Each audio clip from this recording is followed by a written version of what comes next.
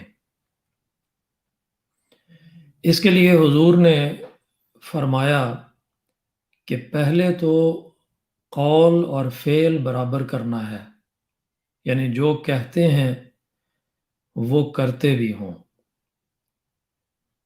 اس میں سب سے پہلا مخاطب تو ہر انسان خود ہے جو سن رہا ہے،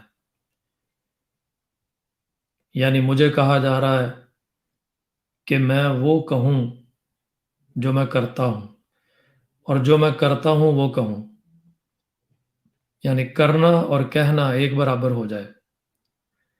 کیسے؟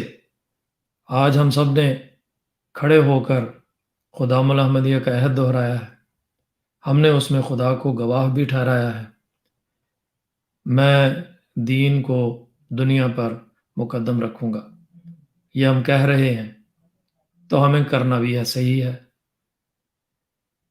تو یہ پہلی بات تو یہ ہے کہ ہر فرد جماعت کے لیے یہ ضروری ہے کہ اپنے قول اور فعل کو برابر کریں۔ پھر حضور نے یہ بھی فرمایا کہ جو جماعتی عہدیدار ہیں، چاہے وہ مجالس کے ہوں یعنی تنظیموں کے یا جماعتوں کے عہدیدار ہوں، ان کا اپنا قول اور فعل بھی برابر ہونا چاہیے۔ اگر کوئی عہدیدار کہتا کچھ اور ہے، کرتا کچھ اور ہے، اس کی باتیں یا اس کی تحریریں یا اس کے ہدایات کچھ اور طرح کی ہیں، مگر پریکٹیکلی وہ کچھ اور کر رہا ہے، تو ایسے وقت میں جو پبلک ہوتی ہے ان کے لیے وہ امتحان بن جاتا ہے، ان کے لیے مشکل کھڑی ہو جاتی ہے کہ ہم اس کی کیسے بات مانیں یا کس طرح اس کی باتوں پہ عمل کریں۔ حضور نے یہ بات بالکل واضح الفاظ میں بیان فرمائی کہ فرمایا کہ میں کہتا ہوں کہ بڑوں کی تربیت پہلے کریں۔ اب یہ ہم سب جتنے بھی کسی بھی عہدے پہ کسی بھی خدمت پہ مامور ہیں، فرمایا نیشنل عاملہ کی بھی تربیت کرو، اپنی مقامی عاملہ کی تربیت کرو، تاکہ بچے ان کے نمونے دیکھ کر اپنی اصلاح کریں۔ اور خدام الاحمدیہ کا یہ کام ہے کہ ان کو سمجھائیں، یعنی پبلک کو، خدام کو سمجھائیں کہ تم نے نہ کسی عہدیدار کی بیعت کی ہے، نہ اس سے تمہارا تعلق ہے۔ کوئی بھی عہدیدار ہو سکتا ہے، وہ اچھا نمونہ پیش کرے یا وہ برا نمونہ پیش کرے، وہ اپنی ذمہ داریاں درست انداز میں کر رہا ہے یا نہیں کر رہا، یا آپ کو لگ رہا ہے کہ نہیں یہ تو ایسے ہے تو ویسے ہے، یا کوئی اور کئی قسم کے امپریشن بعض دفعہ نوجوان لے کے میرے ساتھ بھی براہ راست بعض دفعہ گفتگو میں کہہ دیتے ہیں کہ ہم ان باتوں سے بڑے فیڈ اپ ہیں، یہ ہوتا ہے وہ ہوتا ہے، فلاں عہدیدار ایسے فلاں کے بارے میں یہ کہہ رہا ہوتا ہے، یا ہمیں امپریشن یہ مل رہا ہوتا ہے فلاں فلاں کو یہ کہہ رہا ہے۔ یہ ساری باتیں بالکل اگنور کر دینی چاہیے۔ اس لیے میں آپ کے سامنے یہ بات عرض کر رہا ہوں کہ حضور کی ہدایت ہے کہ خدام کو سمجھایا جائے کہ آپ نے ان عہدیداران کی بیعت نہیں کی، بیعت تو آپ نے خلیفۃ المسیح کی ہے، مسیح موعود علیہ السلام کی ہے، اس لیے ان میں اگر کوئی کمزوریاں ہیں تو ان کو اگنور کریں اور اس کے نتیجے میں اپنے اعمال مت ضائع کریں۔ فرمایا، حضور کے الفاظ توجہ سے سنیے، فرمایا اگر تم نے احمدیت کو سچا مانا ہے، بیعت کی ہے، تو پھر تم ان کو نہ دیکھو، یہ دیکھو کہ صحیح تعلیم کیا ہے، یہ غور کرنا ہے کہ ہماری تعلیم کیا ہے صحیح، ہم کیا لوگوں کو سکھا رہے ہیں، اور خلیفہ وقت میں کیا کہتا ہے، بس اس کی طرف توجہ رکھیں۔ اگر کوئی عہدیدار یا خدمت گزار کچھ غلط کوئی کر رہا ہے جو آپ کی نظر میں غلط ہے تو اس کو چھوڑ دیں، اگنور کر دیں اس کو۔ یہ دیکھیں خلیفۃ المسیح تمہیں کیا کہتا ہے، خلافت سے تعلق کو ٹھیک رکھو، خلافت سے تعلق رکھو تو ٹھیک رہو گے۔ حضور نے فرمایا خلافت سے تعلق رکھو تو ٹھیک رہو گے۔ پھر حضور نے انتظامیہ کو کچھ ہدایات فرمائیں کہ خدام الانبیاء کن کن باتوں کا خیال رکھے، لیکن چونکہ وقت کم ہے میں ان کو اس وقت رپیٹ نہیں کرتا کیونکہ انتظامیہ نے خود بھی سنی ہوئی ہیں اور وہ بار بار پڑھتے رہتے ہوں گے، لیکن جو عوام سے تعلق رکھتی ہیں بطور نصائح کے، وہ باتیں میں آپ کے سامنے رکھتا ہوں۔ حضور نے فرمایا کہ مذہب کی دوری اس لیے ہے کہ دنیا داری پیدا ہو رہی ہے،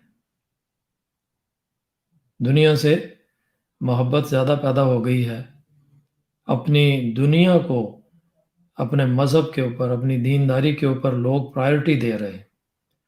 دنیا کما لو، یہ حاصل کر لو، وہ حاصل کر لو، اس چیز کا بینیفٹ اٹھا لو، وہ اٹھا لو، پیسے جمع کر لو، گیجٹس لے لو، فلاں فلاں، یہ چیزوں کی زیادہ تگ و دو اور کوشش شروع ہو گئی۔ مذہب کی دوری اس لیے ہے کہ دنیا داری پیدا ہو رہی ہے۔ دنیا میں عموماً ہر جگہ دنیا داری کا رجحان ہے۔ حضور فرماتے ہیں جنرلی پوری دنیا میں یہ حال ہے، صرف سویڈن کی بات نہیں ہے، ہر جگہ یہی حال ہے۔ اب حضور کی نصیحت سنیے، فرماتے ہیں ان کو صرف کہو کہ اللہ تعالیٰ پر یقین ہے، تو پھر اللہ تعالیٰ کے احکامات پر بھی عمل کرنے کی کوشش کرنی چاہیے۔ یہ بتانا بڑا ضروری اور اس کی مہم چلانا بڑا ضروری ہے۔ انتظامیہ کے لیے بھی یہ ہے کہ وہ اس کی مہم چلائیں، اور پبلک کے لیے بھی ہے کہ ہمارے آقا حضرت امیر المومنین ایدہ اللہ تعالی بنصرہ العزیز ہمیں کیا فرما رہے ہیں۔ حضور نے ہماری رہنمائی ایک فکرے میں کر دی ہے کہ اللہ تعالیٰ پر یقین ہے تو پھر اللہ تعالیٰ کے احکامات پر بھی عمل کرنے کی کوشش کرنی چاہیے۔ اب یہ دیکھ لیں کہ ہم میں سے جو بھی اس وقت سن رہے ہیں، چاہے وہ خدام ہوں یا اطفال ہوں، کچھ نہ کچھ احکام اللہ میاں کے سب کو ہی پتہ ہیں، یقیناً سارے نہیں پتہ، مگر کچھ نہ کچھ تو سب کو ہی پتہ ہے۔ اللہ میاں کہتا ہے یہ کرو، یہ کیا کرو، یہ کیا کرو، یہ کیا کرو، یہ نہ کیا کرو، یہ نہ کیا کرو اور یہ بھی نہ کیا کرو۔ تو یہ جو اللہ تعالیٰ کے احکامات ہیں بفعل نگار، ان پہ عمل بھی کرنا ہے اگر ہم اللہ پہ یقین رکھتے ہیں، اور یقیناً ہر احمدی اللہ کے فضل سے اللہ پر یقین رکھتا ہے، تو ان پہ عمل کیسے کرنا ہے، اب یہ ہم نے ہر ایک نے خود فیصلہ کرنا ہے کہ میں اپنی زندگیوں میں ان پہ عمل کر رہا ہوں کہ نہیں۔ یقین کریں کہ یہ اتنی قیمتی نصیحت ہے خلیفۃ المسیح کی کہ اگر اس ایک نصیحت پہ عمل کرنا شروع کر دیں تمام خدام و اطفال، تو ہماری زندگیاں نہ صرف سنور جائیں گی بلکہ ہم اولیاء میں شمار ہوں گے، ہم ولی اللہ بن جائیں گے۔ اللہ کے احکامات پر عمل کرنے کی کوشش کریں، فیصلہ کر لیں، دل میں فیصلہ کر لیں کہ امیر المومنین نے یہ بات فرمائی ہے، آج سے میں نے اللہ کے احکامات پہ عمل کرنا ہے۔ جتنے بھی احکام، میں یہ نہیں آپ کو کہہ رہا کہ 700 احکامات آپ کو پتہ ہونے چاہیے، وہ بھی وقت آئے گا انشاءاللہ، وہ بھی آپ کو پتہ چل جائیں گے۔ یہ انتظامیہ کی ذمہ داری ہے کہ ان احکامات سے آگاہ کریں۔ میں کوشش کر بھی رہا ہوں اپنے طور پہ جماعتی لیول پہ، لیکن خدا ملحمدیہ بھی کوشش کرے کہ خدا کے احکامات جو قرآن کریم میں بیان ہوئے وہ پبلک میں لے کے آئیں، یعنی لوگوں کو بتائیں۔ مگر جتنے پتہ ہیں، ابھی تک جتنے پتہ ہیں، اگر ان کے اوپر بھی عمل کرنے کی کوشش کرنے کا عہد کر لے ہر خادم، ہر طفل، تو ہماری زندگیاں سنور جائیں گی، بلکہ ہم ان راہوں پہ چلنا شروع ہو جائیں گے جو اللہ کے مقربین کی راہیں ہیں، اللہ کے اولیاء کی راہیں ہیں۔ اللہ تعالیٰ ہمیں اپنے پیارے آقا حضرت امیر المومنین ایدہ اللہ تعالیٰ بنصر عزیز کی تمام نصائح پر عمل کرنے کی توفیق عطا فرمائے، آمین یا رب العالمین۔ جزاکم اللہ احسن الجزا۔ آج کے باقی پروگرام کا حصہ اب یہ ہے کہ مکرم و محترم صدر صاحب مجلس خدام الحمدیہ سویڈن علم انعامی جیتنے والی مجلس کا نام کا اعلان کریں گے اور پھر کچھ فرمائیں گے۔ جی مکرم و محترم صدر صاحب اپنا مائک آن کر لیں۔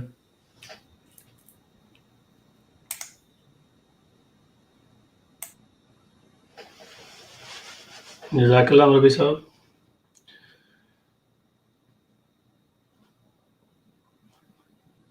اشہد ان لا الہ الا اللہ وحدہ لا شریک لہ واشہد ان محمدا عبدہ ورسولہ، اما بعد فاعوذ باللہ من الشیطان الرجیم، بسم اللہ الرحمن الرحیم۔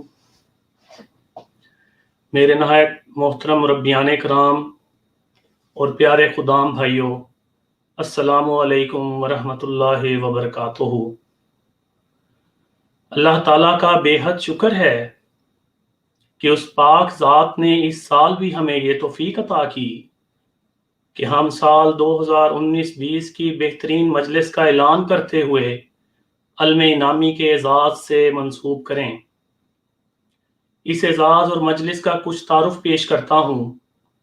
مجلس خدام الحمدیہ کی بنیاد حضرت مسلم موعود رضی اللہ تعالیٰ عنہ نے 1938 میں رکھی، جس میں 15 سے 40 سال کی عمر کے نوجوان افراد شامل ہوتے ہیں، اور اس کی ایک ذیلی تنظیم مجلس اطفال الحمدیہ کے نام سے قائم ہے، جس میں 7 سے 15 سال کے بچے شامل ہوتے ہیں۔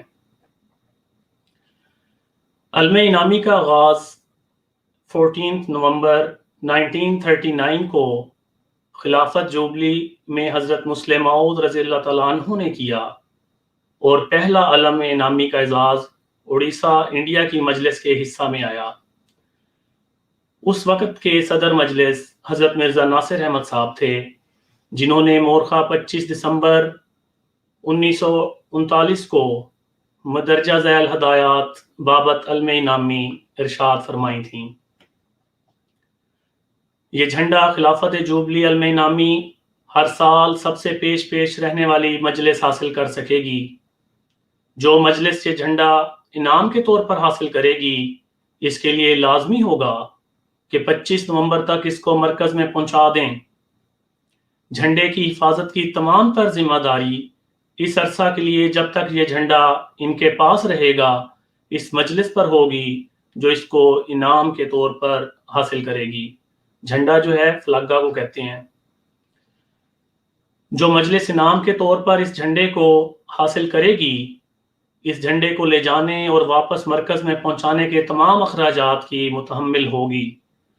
علم انعامی پر اس کو حاصل کرنے والی مجلس کا نام چاندی کی ایک تختی پر لکھوا کر لگایا جائے گا، جس کے اخراجات اس مجلس کی ذمہ داری ہوگی۔ جھنڈے کو کسی عمارت پر نہ لگایا جائے، اس طرح اس کے خراب ہونے کا احتمال ہے۔ جب کبھی جھنڈے کو بلند کرنے کے لیے کہا جائے، سب خدام اس موقع پر کھڑے ہو کر عہد دہرانا ضروری ہے۔ جھنڈے کو ہر 3 ماہ کے بعد نہایت احتیاط کے ساتھ کسی خادم سے دھلوا کر دھوپ میں سکھایا جائے۔ مجلس خدام الاحمدیہ سویڈن نے سال 2017 علم انعامی کے اعزاز کا آغاز کیا، اور اس وقت سے ہر سال یہ اعزاز سال کی بہترین یعنی مثالی مجلس کو دیا جاتا ہے۔ 2017 میں علم انعامی کمیٹی قائم کی گئی، جس کے صدر ہمارے محترم تربیت مربی سلسلہ مکرم کاشی ورک صاحب ہیں۔ اس کے علاوہ اس میں شامل ممبران میں نیشنل محتمم مکرم ظہیر منصور صاحب اور نیشنل محتمم مال مکرم محسن احمد کالو صاحب ہیں۔ اس سال کی بہترین مجلس کا اعلان کرنے سے قبل حضرت خلیفۃ المسیح رابع رحمہ اللہ تعالیٰ کا ایک پیغام جو 1983 میں سویڈن کے خدام کے نام لکھا تھا پیش کرتا ہوں، جسے سن کر ہمیں اپنی ذمہ داریوں کا اندازہ بہتر رنگ میں ہو سکے گا۔ حضور فرماتے ہیں کہ آپ ایک ایسے معاشرہ میں رہ رہے ہیں جو باوجود یہ کہ مادی ترقی یافتہ ہونے اور اپنے آپ کو تہذیب یافتہ کہلانے کے اخلاقی طور پر انتہائی خراب ہے،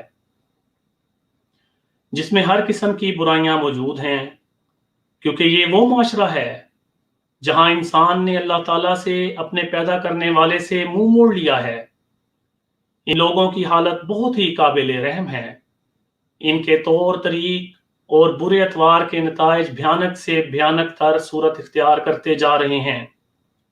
وہ خود اس کے چشمدید گواہ ہیں۔ صرف اللہ تعالیٰ ہی ان کی اس حالت سے نجات دے سکتا ہے۔ ہمیں امید رکھنی چاہیے اور دعائیں کرنی چاہیے کہ یہ لوگ اللہ تعالیٰ کی طرف رجوع کرنے والے ہوں۔ یہ آپ کی ذمہ داری ہے کہ آپ ان کو اللہ تعالیٰ کی طرف بلائیں، لیکن صرف آپ کے الفاظ نہ ہوں تو ان کو متاثر کریں گے، نہ ہی وہ اس طرح سے اپنا طرز عمل بدلیں گے، بلکہ ان کو دین حق کی طرف بلانے کے لیے یہ بتانا ہوگا کہ آپ کا طرز زندگی ان کے طرز زندگی سے بہت بہتر ہے۔ آپ کو انہیں نہ صرف باتوں سے بلکہ اپنے دینی طرز عمل سے یہ واضح کرنا ہوگا کہ وہ جو صرف خدا واحد پر یقین رکھتے ہیں اور پھر اس کو اپنا وجود سونپ دیتے ہیں، حقیقت میں وہی نیکی کی زندگی گزار رہے ہیں، اور صرف نیکی کی زندگی ہی حقیقی زندگی ہے۔ میں دعا کرتا ہوں کہ اللہ تعالیٰ آپ کو اپنے اندر دینی اقتدار پیدا کرنے کی توفیق دے، اور پھر آپ میں سے ہر ایک دین حق کی سچائی ایک زندہ ثبوت بن جائے۔ والسلام، طاہر احمد، خلیفۃ المسیح رابع۔ ایک خادم نے مقابلہ کے دوران سچ سے کام لیا۔ اس خادم اور اس کی بات کی حضرت مسلم موعود رضی اللہ تعالیٰ عنہ نے کس طرح پذیرائی فرمائی، اس کو بیان کرتا چلوں۔ تقسیم انعامات کے بعد اور تقریر سے قبل حضور رحم اللہ تعالیٰ نے یہ اعلان فرمایا کہ ایک انعام میں اپنی طرف سے دینا چاہتا ہوں۔ حیدرآباد ڈویژن کی کبڈی کی ٹیم کے ایک نوجوان کھلاڑی تھے جن سے ریفری نے پوچھا تھا کہ تمہیں ہاتھ لگا ہے یا نہیں۔ انہوں نے بتایا تھا کہ ہاں مجھے ہاتھ لگا ہے۔ وہ کہاں ہیں؟ یہاں بیٹھے ہوئے ہیں تو سٹیج پر آ جائیں۔ ان کا نیلا جانگیا تھا۔ قائد ضلع حیدرآباد ان کو بلائیں۔ جب تک وہ سٹیج پر آتے ہیں میں وجہ بتا دیتا ہوں کہ میں نے ان کو کیوں بلا رہا ہوں۔ کبڈی کے میچ کا ویسے تو بڑا لطف آ رہا تھا، لیکن وہاں اخلاقی امتحان کا ایک ایسا میچ ہوا کہ مجھے ایسا مزہ آیا کہ میں کبڈی کا دوسرا سارا مزہ بھول گیا۔ ہمارے ربوہ کا ایک کھلاڑی آیا حیدرآباد ڈویژن کی طرف، اور اس وقت برابر کے پوائنٹس چل رہے تھے۔ 1-2 پوائنٹ سے بھی پانسا پلٹ سکتا تھا۔ اس نے ہاتھ لگانے کی کوشش کی۔ ایک لڑکے کو بہت خفیف سا ہاتھ لگا۔ میں نے محسوس کیا کہ ہاتھ لگ گیا ہے، لیکن شک تھا۔ اتنے میں ایک اور آدمی نے اسے پکڑ لیا۔ اس نے کہا میرا ہاتھ لگ گیا تھا۔ دوسرے کو ساری ٹیم کے 4 سے ظاہر ہو رہا تھا کہ پاگل گپ مار رہا ہے، کوئی ہاتھ نہیں لگا۔ ریفری نے اس نوجوان سے پوچھا کہ تمہیں ہاتھ لگا تھا؟ اس نے بڑی جرت سے کہا، ہاں لگا تھا۔ اس سے مجھے بہت خوشی ہوئی، کیونکہ ہمارے اصل مقابلے اخلاقی میدان کے مقابلے ہیں۔ کھیل کے میدان میں انہی کی تربیت دی جاتی ہے۔ اگر وہ کہتا نہیں لگا تھا تو کوئی آدمی یقین نہیں کہہ سکتا تھا کہ لگا ہے۔ اس کے بعد ایک اور نظارہ دیکھا گیا۔ وہیں ایک نوجوان اور تھے جن سے جب یہ تعارف ہوا تو مجھے خیال ہوا کہ یہ شاید احمدی نہیں ہیں۔ چنانچہ میں نے ان سے پوچھا، یہ احمدی ہیں؟ تو پتہ لگا کہ ابھی 1 مہینہ ہوا ہے انہوں نے بیعت کی ہے۔ غرض کبڈی کے اس واقعہ کے بعد وہ ان سے لڑنے لگے کہ تم نے سچ کیوں بولا، اور ان پر ناراض ہو رہے تھے، لیکن انہوں نے بڑی متانت سے کہا، میں نے بالکل ٹھیک کیا ہے، مجھے ہاتھ لگا تھا، میں نے یہی کہنا تھا۔ آواز تو مجھے پوری نہیں پہنچ رہی تھی۔ اب یہ حضور فرما رہے ہیں کہ آواز تو مجھے پوری نہیں پہنچ رہی تھی، بلکہ ہلکی آواز میں گفتگو ہو رہی تھی، لیکن چہرہ کے اثار اور متانت سے جواب مجھے بہت پسند آیا، اس لیے ان کو میں اپنی طرف سے انعام دینا چاہتا ہوں۔ یہ مطلب نہیں کہ آئندہ کے لیے آپ یہ سمجھ لیں کہ سچ بولنے کا انجام ہوتا ہے۔ سچ بولنے کا انعام تو اللہ دیتا ہے۔ صرف اس بات کو نمایاں کرنے کے لیے میں انعام دے رہا ہوں کہ ہمارے اصل مقابلے روحانی اور اخلاقی میدان کے مقابلے ہیں، اور کھیلوں میں بھی ہمیشہ اس چیز کو پیش نظر رکھنا چاہیے۔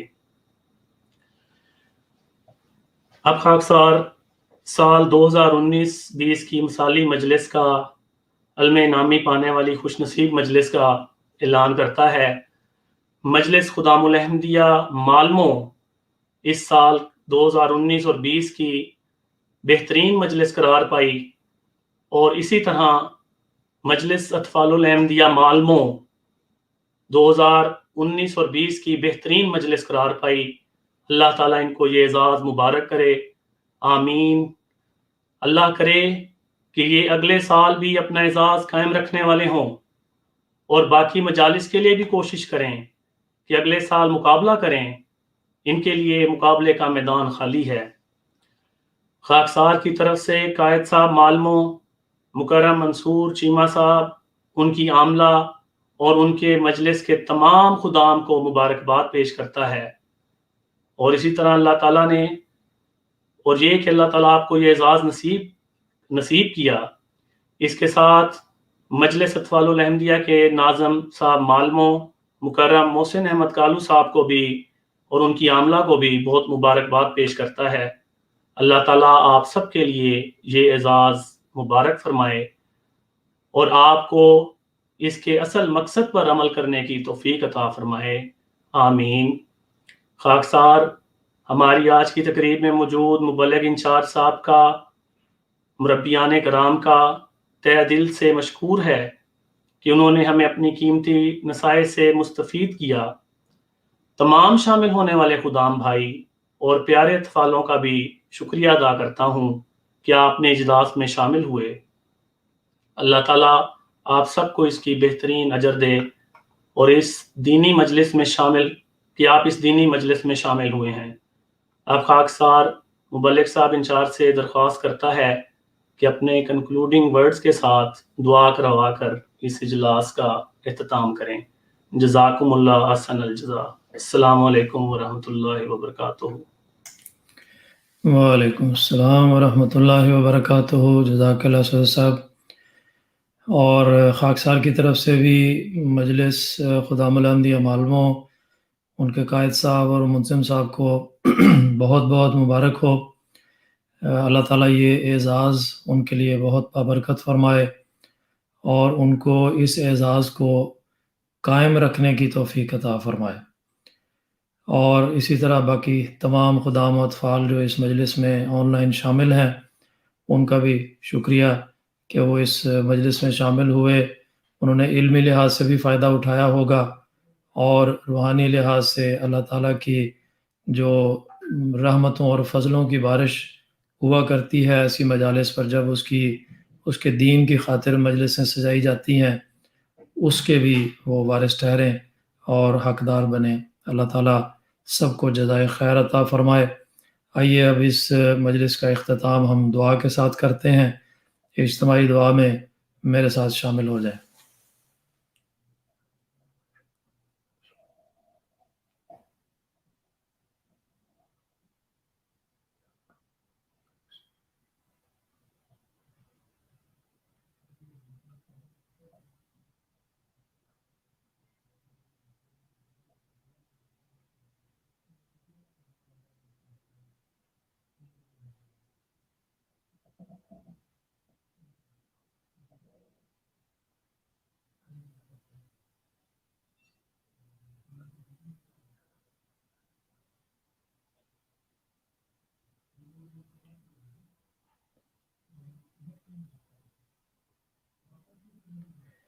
آمین.